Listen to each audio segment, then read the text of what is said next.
வணக்கம் மக்களே! இன்னைக்கு நம்ம மார்க்கெட் சரிவ சந்திச்சுட்டு வந்துட்டுருக்கு. கரண்ட்டா நிஃப்டி 50 ஒரு 160 பாயிண்ட்ஸும், பேங்க் நிஃப்டி ஒரு 360 பாயிண்ட்ஸ் வரைக்கான இறக்கத்த டெலிவர் பண்ணியிருக்கு. ஓவராலா இன்னைக்கு நம்ம மார்க்கெட் பார்க்கும்போது ரொம்பவே வீக்கான பெர்ஃபார்மன்ஸ தான் போஸ்ட் பண்ணிட்டுருக்கு. ஆனா, இன்னைக்கு ஒரு செக்டார் பார்க்கும்போது ஒரு பெட்டர் பாசிட்டிவ் பெர்ஃபார்மன்ஸ குடுத்துட்டுருக்கு. அது ஐடி செக்டார் தான் கிட்டத்தட்ட 1.25% வரைக்கான ஏற்றத்த குடுத்துருக்கு. பட் இது ஓப்பனிங் டைம்ல பார்க்கும்போது 2.5%க்கு மேலான ஏற்றத்த குடுத்திருந்தது.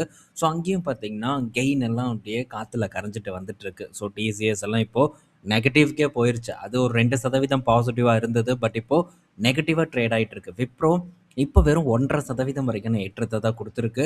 ஸோ, விப்ரோவோட பெர்ஃபார்மன்ஸ் அதுவும் குறிப்பா நேத்து யுஎஸ் மார்க்கெட்ல வேற லெவல்ல ஒரு பெர்ஃபார்மன்ஸ் இருந்தது. ஸோ, நீங்க பார்த்திருப்பீங்கன்னு நான் நெனைக்கிறேன். நேத்து கூட சில நண்பர்கள் கமெண்ட் செக்ஷன்ல போஸ்ட் பண்ணியிருந்தாங்க. ஸோ, விப்ரோ ஏடிஆர் கிட்டத்தட்ட 18% வரைக்கான ஏற்றத்த குடுத்திருந்தது. ஆனா, இன்னைக்கு நம்ம மார்க்கெட்ல இது பெருசா ரிஃப்ளெக்ட் ஆகல. ஸோ, இது எதனால இந்த ஏற்றம் ஏற்படுதுன்னா, சர்வீஸ் நோவ் கூட ஏஐ பார்ட்னர்ஷிப் பார்த்தீங்கன்னா பண்ணியிருக்காங்க இந்த விப்ரோ நிறுவனம். ஸோ, இதனால நேத்து யுஎஸ் மார்க்கெட்ல ஒரு பெரும் ஏற்றம் இந்த விப்ரோ பங்குல ஏற்பட்டிருந்தது. பட் இன்னைக்கு நம்ம மார்க்கெட்ல பெரிய அளவுக்கு ஜொலிக்கல. அதே மாரி சர்வீஸ் நோவ் பார்க்கும்போது இன்னைக்கு டேல ப்ரீ மார்க்கெட்ல ஏற்றத்துல தான் வந்து இருக்கு. ஸோ, அதுவும் நிலைக்குமா அப்படிங்கிறத நம்ம பொறுத்திருந்து பார்க்கணும். ஸோ, சர்வீஸ் நோவும் பார்த்தீங்கன்னா, ஏஐனால பெரிய பாதிப்படையும் அப்படின்ற அந்த பங்கையும் தான் மார்க்கெட்ல போட்டு அடிச்சு நிமித்தியிருக்காங்க. ஸோ, அதனால ஒரு பெரிய மாற்றம் ஃபண்டமெண்டலா ஸோ, இப்போதைக்கு இந்த ஏஐ ஓட ஒரு ஃபேம் ஒரு ஃபேம் பார்க்கும்போது கொஞ்சம் குறையணும். அதெல்லாம் போனதுக்கு அப்புறம் தான் இந்த பங்குகள்ல ஒரு மாற்றம் வரும் அப்படின்னு நான் நினைக்கிறேன். ஸோ, அதுக்கு முன்னாடி வர செய்திகள் பெரிய அளவுக்கு ஒரு இம்பாக்ட் ஏற்படுத்தாது. பட் மேபி நமக்கு ஒரு நல்ல சான்ஸ் கிடைக்கும்போது, அந்த சான்ஸை யுட்டிலைஸ் பண்ணுறதுல தவறில்ல அப்படின்னு நான் நினைக்கிறேன். ஸோ, டிசிஎஸ் பற்றியும் நம்ம பார்த்தோம். ஸோ, எக்ஸெல் டெக்கும் பார்த்தீங்கன்னா, ஏஐ பிளாட்ஃபார்மை கிரியேட் பண்ணிட்டுருக்காங்க. எல்லா நிறுவனங்களும் ஏஐல கணிசமா முதலீடு பண்ணி அந்த இடத்துல பெரிய அளவுக்கு வேலையும் வந்து பண்ணிட்டு தான் இருக்காங்க. ஸோ, இது லாங் டர்ம்ல கண்டிப்பா ஒரு மாற்றத்தை ஏற்படுத்துங்கிறது என்னோட ஒரு எதிர்பார்ப்பு. ஸோ, ஆனா டிசிஎஸ் நேத்து நல்ல செய்திய பார்த்தோம். இன்னைக்கு ஒரு கெட்ட செய்தி வந்திருக்கு. என்னன்னா, ஸோ கனடால இருக்கக்கூடிய royal bank of Canada. So குளோபலா பார்க்கும்போது டாப் 10 பேங்க்குக்குள்ள தொடர்ந்து இருக்கக்கூடிய ஒரு வங்கி அப்படின்னே நம்ம சொல்லலாம். ஸோ இந்த பேங்க் கூட இருந்த டீல் பார்த்தீங்கன்னா, இப்போ பிரேக் ஆயிருக்கு. அதுவும் 20 வருஷ டீல். ஸோ இவ்வளோ பெரிய ஒரு லாங் டெர்ம் டீல் பார்த்தீங்கன்னா, இந்த வருடம் முடிவுக்கு வந்திருக்கு. ஸோ கம்ப்ளீட்டா முடிவுக்கு வரல. சில பார்ட் ஆஃப் டீல்ஸ் மட்டும் தான் முடிவுக்கு வந்திருக்கிறதாவும் தகவல் வந்திருக்கு. இந்த டீல் யார்கிட்ட தெரியுமா இப்போ போகுது? மற்ற ஒரு ஏஐ கம்பெனி கிட்டலாம் போகல. ஆந்த்ரோபிக்குக்கோ இல்ல ஓப்பன் ஏஐக்கோ வந்து போகல. ஸோ இந்த டீல் வந்து அசஞ்சர் கிட்ட வந்து போப்போது. ஸோ அத பற்றியான அப்டேட்டும் வந்திருக்கு. அதே மாரி இங்க இருக்கக்கூடிய ஒரு 150 எம்ப்ளாயீஸ் பார்க்கும்போது ரீபேட்ச் பண்ண போறதா அப்டேட்டும் குடுத்துருக்காங்க. ஸோ அதே ப்ராஜெக்ட்ல அவங்க ஒர்க் பண்ணுவாங்க. ஸோ வேற ஒரு நிறுவனத்தோட பேரோலுக்கு கீழ அவங்க இருப்பாங்க அப்படிங்கிற தகவலும் வந்திருக்கு. ஸோ இந்த பேங்க் டீல் கைவிட்டு போனது. ஸோ பார்ட் ஆஃப் டீல் கைவிட்டு போனது டிசிஎஸ பொறுத்தவரைக்கும் ஒரு நெகட்டிவ் செய்தியா மாறியிருக்கு. ஸோ அதனால தான் இன்னைக்கு மற்ற ஐடி பங்குகள் ஓரளவு பாசிட்டிவா ட்ரேட் ஆனாலும், இன்னைக்கு டிசிஎஸோட பெர்ஃபார்மன்ஸ் இப்போ நெகட்டிவா இருந்துட்டு வந்துட்டு இருக்கு. ஸோ ஏதாச்சும் மாற்றம் நடக்குமாங்கிறத நம்ம பொறுத்திருந்து வந்து பார்ப்போம். ஸோ அடுத்தது பார்த்தீங்கன்னா, ஃபினோலெக்ஸோட ரிசல்ட் நேத்து வந்திருந்தது. ஸோ நேத்து நைட்டு ஃபினோலெக்ஸ் கேபிளோட ஆர்டிக்கல் பார்த்தீங்கன்னா, நம்ம அப்டேட் பண்ணியிருந்தோம் வெப்சைட்ல. ஸோ பார்த்துருப்பீங்கன்னு நான் நினைக்கிறேன். பல நண்பர்கள் நைட்டு கூட வந்து பார்த்துருந்தாங்க. ஸோ ரிசல்ட் பார்க்கும்போது நல்ல பெர்ஃபார்மன்ஸ வந்து குடுத்துருக்காங்க. ஸோ ஃபினோலெக்ஸ் கேபிளோட ரிசல்ட் ரெவென்யூ பார்க்கும்போது 19% உயர்ந்திருக்கு.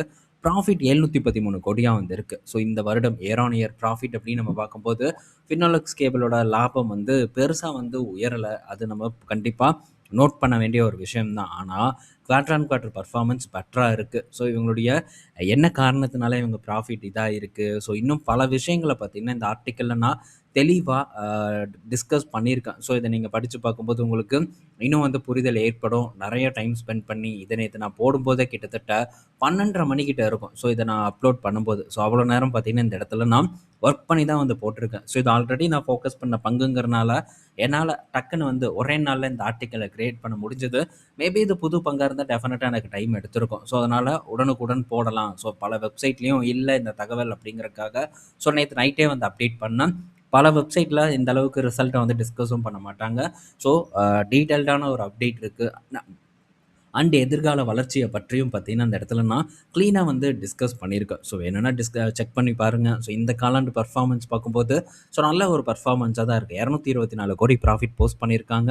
ஸோ போன வருடமா இருக்கட்டும், இல்ல போன காலாண்டா இருக்கட்டும், அது கூட கம்பேர் பண்ணும்போது பெட்டர் பெர்ஃபார்மன்ஸ ஃபினோலெக்ஸ் கேபிள் பார்த்தீங்கன்னா, இந்த காலாண்டு டெலிவர் பண்ணியிருக்காங்க. ஆல்ரெடி எக்ஸ்பெக்ட் பண்ணது தான்.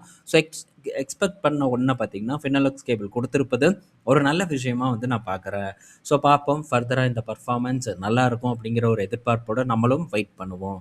ஸோ நெக்ஸ்ட் பார்த்தீங்கன்னா அமேசான் கிட்டேருந்து ஒரு அப்டேட் வந்திருக்கு. ஸோ இப்போது அமேசானில் இருக்கக்கூடிய எம்ப்ளாயீஸ் வந்து என்ன பண்ணுறாங்கன்னா, ஸோ ஏஐயை வந்து பெருசாக யூஸ் பண்ணுறேன் அப்படிங்கிறத காட்டிக்கிறதுக்காக தேவையில்லாத வேலையெல்லாம் பண்ணிட்டு இருக்கிறதா ஒரு தகவல் வந்திருக்கு. ஸோ இதனால் நிறுவனத்துக்கு பெரிய அளவுக்கு செலவு ஏற்பட்டிருக்கிறதா தகவல் வந்திருக்கு.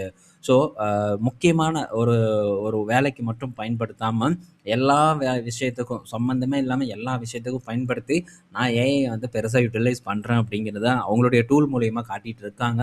பட் இதுக்கு வந்து அமேசான் வந்து ஒரு கடுமையான ஒரு ஒரு விஷயத்த சொல்லியிருக்காங்க. உங்களுக்கு பார்த்தீங்கன்னா டோக்கன் மேக்ஸிமைசிங் இருக்கும். ஸோ இவ்வளோ தான் நீங்கள் யூஸ் பண்ணணும் அப்படிங்கிறத பற்றியெல்லாம் அமேசான் இப்போ சொல்லியிருக்கிறதா தகவல் வந்திருக்கு. ஏன்னா இப்போ ஆந்த்ரோபிக் பார்த்தீங்கன்னா அன்லிமிட்டெட் மந்த்லி பிளானில் இருந்து ஸோ எந்த அளவுக்கு நீங்கள் யூஸ் பண்ணுறீங்களோ அந்த அளவுக்கு பே பண்ணணும் அப்படிங்கிற ஒரு நடைமுறைக்கு வந்து மாறிட்டாங்க. ஸோ இதனால் அமேசான் பெரிய அளவுக்கு யூஸ் பண்ணிட்டு இருக்கக்கூடிய காரணத்தினால ஸோ எக்ஸ்பென்ஸ் பார்த்தீங்கன்னா தொடர்ந்து கண்ணா பின்னான்னு உயர்ந்துட்டு இருக்கு. இதை கட் பண்ணியே ஆகணும் அப்படிங்கிறதுக்காக அமேசான் இப்போ இதை கொண்டு வந்திருக்காங்க. ஏன்னா ஸோ இப்போது நார்மலாக ஒரு ஐடி சர்வீஸ் பண்ணக்கூடிய அந்த செலவை காட்டிலும் இந்த ஏஐயோட செலவு வந்து ரொம்பவே அதிகமாக இருக்குது. இதுக்கு நார்மலாக மனுஷனை வச்சு வேலை செஞ்சுட்டு போய்க்கலாமே, எதுக்கு இந்த ஏஐயை கொண்டு வந்து வைக்கணும் அப்படிங்கிற கேள்வி பார்த்தீங்கன்னா இப்போ எழுந்திருக்கு. இதை நம்ம ஆல்ரெடி டிஸ்கஸ் பண்ணோம். ஏன்னா எப்போ நம்ம பண்ணணும்னா ஸோ இந்த ஆந்த்ரோபிக் அண்ட் ஓப்பன் ஏஐயோட ரெவன்யூ ரேட்டை பார்த்தோம், ரன் ரேட் நம்ம பார்த்தோம். ஸோ அந்த ரன் ரேட் பார்க்கும்போது ரொம்பவே வந்து பெரிய அளவுக்கு இருக்குது. $44 பில்லியன், $50 பில்லியன் கிட்ட ஸோ அவங்களுடைய ரன் ரேட் இருக்குது. இந்த வளர்ச்சி வேகத்தில் வளரும் அப்படிங்கிற எதிர்பார்ப்பு இருக்குது. ஸோ இந்த அளவுக்கு வந்து கம்பெனி ஸ்பெண்ட் பண்ணுற மாதிரி இருந்தால் டெஃபினட்டாக ஸோ இதுக்கு முன்னாடி இருந்த ட்ரெடிஷ்னல் சிஸ்டத்தை விட இது ரொம்பவே காஸ்ட்லியாக இருக்குது. ஸோ எம்ப்ளாயீஸ்க்கு காசு கொடுக்கறதுக்கு தான் நிறுவனங்கள் அழுகிறாங்க. ஸோ இதுக்கு பதிலாக ஏஐக்கு கொடுப்பாங்களா அப்படின்னா அது ரொம்பவே சந்தேகமான ஒரு விஷயம் தான். ஸோ பெரிய ஒரு எக்ஸ்பென்ஸ் வரும்போது டெஃபினட்டாக இந்த ஏஐ வந்து ஃபெயில் ஆகிறதுக்கான வாய்ப்பு அதிகமாக இருக்குது அப்படிங்கிறது நம்ம கண்டிப்பாக வந்து புரிஞ்சுக்கணும். ஸோ நிறைய சிக்கல்கள் இருக்குது. இந்த சிக்கல்கள் எல்லாம் நம்ம ஒன்றொன்னா வந்து அவுத்துட்டே வரணும். ஸோ விரைவில் அதெல்லாம் நம்ம பண்ணுவோம். ஸோ பண்ணிட்டு தான் இருக்கோம். இன்னும் பல விஷயங்களை நம்ம அப்கமிங் வீடியோஸில் இதை பற்றி டிஸ்கஸ் பண்ணுவோம். ஓகே. ஸோ அடுத்தது பார்த்தீங்கன்னா எல்ஐசி வந்து இன்றைக்கி டேயில் ஸ்ப்ளிட் ஆகிருக்கும். $400 கிட்ட ட்ரேட் ஆகிட்டு இருக்கு. ஸோ பங்கு விலையெல்லாம் இறங்கலை. ஸோ இப்போ அதுக்கு பதிலாக இந்த பங்கு போனஸ் கொடுத்துருக்கு. அது எல்லாத்துக்கும் தெரிஞ்சது, நம்ம ஆல்ரெடி டிஸ்கஸ் பண்ணியிருக்கோம். ஸோ இப்போ என்ன செய்தி எல்ஐசியில் அப்படின்னு பார்த்தா, எல்ஐசி பார்த்தீங்கன்னா அவங்களுடைய ரியல் எஸ்டேட் போர்ட்ஃபோலியோ 60,000 கோடி மதிப்பிலான ரியல் எஸ்டேட் போர்ட்ஃபோலியோவை தனியாக ஒரு செப்பரேட் என்டிட்டியாக ஒரு சப்சிடரியாக வந்து கிரியேட் பண்ணுறதுக்கான விஷயங்களை ரிவ்யூ பண்ணிட்டு இருக்கிறதா தகவல் வந்திருக்கு. ஸோ இதெல்லாம் எந்த காலத்துலேயோ வாங்கி போட்ட அசட்ஸ் இப்போது அதை ஒரு தனி சப்சிடரிக்குள்ளே வச்சு ஸோ அதை இன்னும் வந்து திறம்பட செயல்பட வைக்கணும், அதிலேருந்து நல்ல வருமானத்தை ஈட்டணும் அப்படிங்கிறது எல்ஐசியோட நோக்கமாக இருக்குது அப்படிங்கிற தகவல் நமக்கு கிடச்சிருக்கு. ஸோ மேபி தனியாக செப்பரேட் பண்ணி அதுக்கப்புறம் லிஸ்ட் பண்ணுறதுக்கான ஏதாச்சும் ஒரு ஐடியா வச்சுருக்காங்களா அப்படின்னு தெரில. பண்ணுறதை பார்த்தா அந்த மாதிரி தான் தெரியுது. பட் வெயிட் பண்ணி பார்ப்போம் என்ன நடக்குதுன்ட்டு. ஸோ அடுத்தது ஓஎன்ஜிசி. ஸோ இந்த ஓஎன்ஜிசி நிறுவனம் இன்றைக்கி டேலையும் பார்த்தீங்கன்னா ஒரு சரிவை கொடுத்துருக்கு. ஒரு 2% மேலான இறக்கம் ஓஎன்ஜிசியில் வந்து ஏற்பட்டிருக்கு. இந்த நிலைமையில் சிஎல்எஸ்ஏ பார்த்தீங்கன்னா 73% வரைக்கான ஏற்றத்தை கொடுக்கும் அப்படின்ற ஒரு டார்கெட்டை வந்து கொடுத்துருக்காங்க. ஸோ எனக்கு தெரிஞ்சு நம்மளே பல முறை பேசியிருக்கோம், இந்த சிஎல்எஸ்ஏ கொடுக்கக்கூடிய டார்கெட்டில் மேக்ஸிமம் 99% பார்த்தீங்கன்னா எதுவுமே வேலைக்கு ஆகாது. சொல்லப்போனால் அங்கேருந்து அது சரிவடையத்தான் வந்து செய்யும். இப்போ இந்த இடத்துல வந்து ஒரு டார்கெட் வந்து கொடுத்துருக்காங்க. ஸோ அதுக்கான ரியாக்ஷன் இன்றைக்கி டேயில் நடந்துருச்சு. ஸோ பார்ப்போம் சிஎல்எஸ்ஏ சொன்ன மாதிரி இங்கேருந்து 73% வரைக்கும் ஏற்றத்தை இது போஸ்ட் பண்ணுதா அப்படின்ட்டு. என்னை பொறுத்த வரைக்கும் இறங்குறது நல்லது. ஸோ இன்னும் ஃபர்தராக டவுன்ஃபால் நடக்கணும் அப்படின்னு தான் நானும் எக்ஸ்பெக்ட் பண்ணுறேன். ஸோ நடந்ததுன்னா நம்மளை பொறுத்த வரைக்கும் நல்ல விஷயம். ஆனால் 73% வரைக்கான ஏறுவதற்கான வாய்ப்பு ரொம்ப கம்மின்னு நான் நினைக்கிறேன். ஸோ அடுத்தது வக்காட் ஃபார்மாவோட அப்டேட்டு.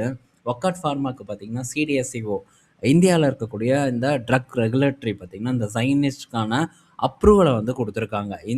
இந்த காரணத்தினால இன்றைக்கி வக்காட் ஃபார்மா வேறு லெவல் பர்ஃபார்மன்ஸை வந்து போஸ்ட் பண்ணியிருக்கு. ஸோ சூப்பர் டூப்பர் பர்ஃபார்மன்ஸை பார்த்தீங்கன்னா டெலிவர் பண்ணிகிட்டு இருக்கு. ஸோ இந்த ஒரே ட்ரக் இந்த நிறுவனத்தோட ஒரு ஒரு ஒரு இதையவே பார்த்தீங்கன்னா மாற்றத்துக்கு உள்ளாக்கியிருக்கு. ஸோ ஆல்மோஸ்ட் பார்த்தீங்கன்னா இந்த வருடத்தில் அதுவும் குறிப்பாக ஏப்ரல் மாதத்தில் எங்கே இருந்தது $1100 இருந்தது, இன்றைக்கி $2100 கிட்ட ட்ரேட் ஆகிட்டு இருக்கு. ஆல்மோஸ்ட் பார்த்தீங்கன்னா டபுள் த ரிட்டர்னை பார்த்தீங்கன்னா இந்த வக்காட் ஃபார்மா வந்து கொடுத்துருக்கு.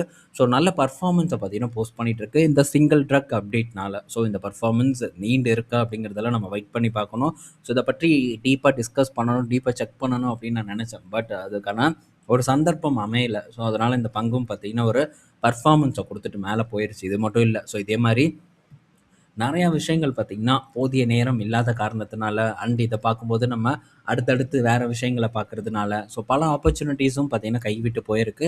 சில இடத்துல பெர்ஃபார்ம் பண்ணாமயும் இருந்திருக்கு. அப்படி பார்க்கும்போது இந்த டெல் ஒரு முக்கிய நிறுவனம். ஸோ டெல் மற்றும் இல்ல HP அது பார்க்கும்போதும் பெட்டர் பெர்ஃபார்மன்ஸ வந்து போஸ்ட் பண்ணிட்டு இருக்கு. இன்னைக்கு டேல ப்ரீ மார்க்கெட்ல 40% வரைக்கான ஏற்றத்த குடுத்திருக்கு. நேத்து ஒரு செய்தி பார்த்தோம் ஞாபகம் இருக்கா? ஸோ ட்ரம்ப்புக்கு பார்த்தீங்கன்னா, ட்ரம்ப் அக்கவுண்ட்டுக்கு கிட்டத்தட்ட $6 பில்லியன் வந்து இவங்க சில்ட்ரன்ஸ்க்காக டொனேட் பண்ணியிருக்கிறதா நம்ம பார்த்துருந்தோம். ஸோ அது நடந்து முடிஞ்ச உடனே $9 பில்லியன் மேலான ஒரு டீல வந்து யுஎஸ் கவர்மெண்ட் கிட்டேருந்து வின் பண்ணியிருந்தாங்க. இத பத்தி நம்ம ஆல்ரெடி பேசியிருந்தோம். ஸோ இப்போ இந்த காரணத்தினால ஸோ டெல் பார்த்தீங்கன்னா 40% வரைக்கான ஏற்றத்த இன்னைக்கு டேல டெலிவர் பண்ணியிருக்கு. அரௌண்ட் $400 மேல இருக்கு. ஸோ இது வந்து நான் $65 பார்த்தேன். இப்ப பாருங்க என்ன மாரியான பெர்ஃபார்மன்ஸ் குடுத்துருக்கு. அங்க தொட்டு, இங்க தொட்டு எல்லா ஏஐ ஸ்டாக்ஸுமே இப்போ ஏற்றத்த குடுத்துட்டு இருக்கு. பயங்கரமான ஒரு ஏற்றம் நடந்துட்டு இருக்கு. என்னைக்கு பர்ஸ்ட் ஆக போகுது அப்படின்னு தெரியல. ஸோ இத பற்றி நம்ம பார்ப்போம். ஏன்னா, இதே மாரி தான் டாட் காம் பபிள் ஏற்பட்டது. நாஸ்டாக் மிக பெரும் கிராஷ வந்து சந்திச்சது. இப்போ அதுக்கு அடுத்தது ஏஐ பபிள் தான் வரப்போகுது அப்படிங்கிறது கிட்டத்தட்ட உறுதியான ஒரு விஷயம். என்னைக்கு வரும் அப்படிங்கிறது தான் கேள்விக்குறியான ஒண்ணு. ஸோ அதுக்கு எப்படி ப்ரிப்பேர் ஆகுறது அப்படிங்கிறது ரொம்ப கடினமான ஒரு செயல் தான். ஸோ ஒண்ணே ஒண்ணு நம்ம எல்லா ஸ்டாக்கையும் வித்துட்டு ஓட முடியாது. இன்கேஸ் அது வரலன்னா, அதுக்கப்புறம் நம்ம பார்த்தீங்கன்னா கோமாளி ஆயிருவோம். அதனால ஸோ அந்த ஒரு டவுன்ஃபால சமாளிக்கிறதுக்கு நம்ம கையில ரிசர்வ்ஸ் இருக்கணும். அத மட்டும் நம்ம தொடர்ந்து வந்து ஃபோக்கஸ் பண்ணுவோம். அண்ட் கொஞ்சம் சேஃப் இல்லாத பங்குகள், நம்பிக்கை இல்லாத பங்குகள கழட்டி விடுறத தவிர நமக்கு வேற வழி இல்ல. ஸோ அதெல்லாம் நம்ம பண்ணிட்டு, ஸோ கரெக்ட்டா இருந்தோம்னா, டெஃபினட்டா ஒரு பெட்டரா வந்து செயல்பட முடியும். இந்த மாரியான ஒரு கிராஷ் டைம்ல அப்படின்னு நான் நெனைக்கிறேன். ஸோ இந்த dot com bubble and AI bubble பற்றியெல்லாம் இந்த வீக்கெண்ட் நம்ம டிஸ்கஸ் பண்ணலாம். ஓகே. இந்த வீடியோல நம்ம பல விஷயங்கள ஷேர் பண்ணியிருப்போம். பயனுள்ளதா இருக்கும்னு நான் நெனைக்கிறேன். ஸோ ஈவினிங் நம்ம இன்னொரு வீடியோல மீட் பண்ணுவோம். பாய் மக்களே!